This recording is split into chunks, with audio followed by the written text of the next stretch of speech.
Buongiorno, buon popolo. There's a lot happening in the next few days in spite of the lockdown caused by the pandemic. I think it was former Bishop of Durham, David Jenkins, who used to say, "You can't keep a good God down." And so it is that the life of the church is not quenched, even though our lives and activities are curtailed. As the hymn says, the voice of prayer is never silent. And as we begin to hear the echo of the angel's song in the next few days, we are reminded that the worship of heaven is constant. It's at those moments when we stop to pray or turn up at church to worship, or even now to log on and listen or watch services online, we are adding our own part to the unceasing chorus of praise which all creation lifts up to its Maker, Redeemer and Sanctifier, whom we recognize as God, the Father of our Lord Jesus Christ. This weekend, on Saturday, from 1 p.m. till 4 p.m, we will open our church safely to anyone who would like to visit to see the crib.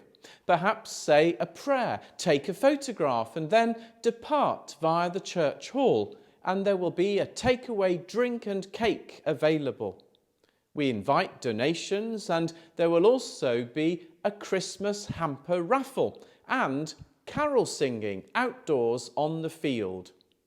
We've never done an event quite like this before, and we have no idea whether people will come. We've delivered cards around the houses, and we will have to see what happens. On Sunday evening, we will have a carol service in church at 6:30 p.m. It's possible to book a place with Yvette so that you can attend in person in the usual way. But in addition, the service will be live streamed on our Facebook page. On Monday, the 21st of December, we invite anyone who would like to join us for some outdoor carol singing. We will meet at 6 p.m. and at church, and then go to Scott House, then to the entrance to the hospital, then to Deanwell Avenue, then the Spinney, then Sainsbury's car park, and then to the Fairways estate, returning to church. The distance is about 3.5 miles, and we will take about 2 hours, singing a couple of carols in each of those locations, and hopefully provoking some curiosity and interest as we go. If you're coming, wear stout shoes, wrap up warm, and be sure that you can manage that walking. On Christmas Eve, the church will be open for visiting the crib from 6 p.m. till 7 p.m. And then there will be a midnight Eucharist at 11:30 p.m. Again, places can be booked, or you'll be able to watch the live stream on Facebook.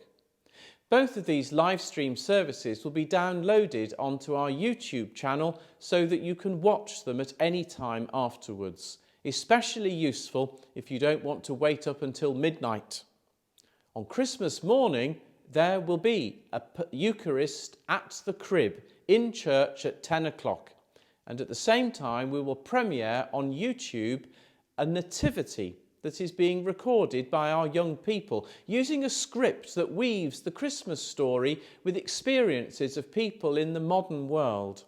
This is an important way of reminding ourselves that the reason for the season is that God became human in Jesus Christ and shared our nature. And that means shared our experience of being human in all its highs and lows, and especially in its lows. Tears and smiles like us he knew, and he feeleth for our sadness, and he shareth in our gladness.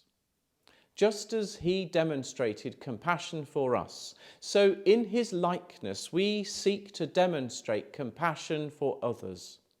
The Bishop of Newcastle's Christmas appeal is for the West End Refugee Service and Walking With, which does similar work in North Tyneside.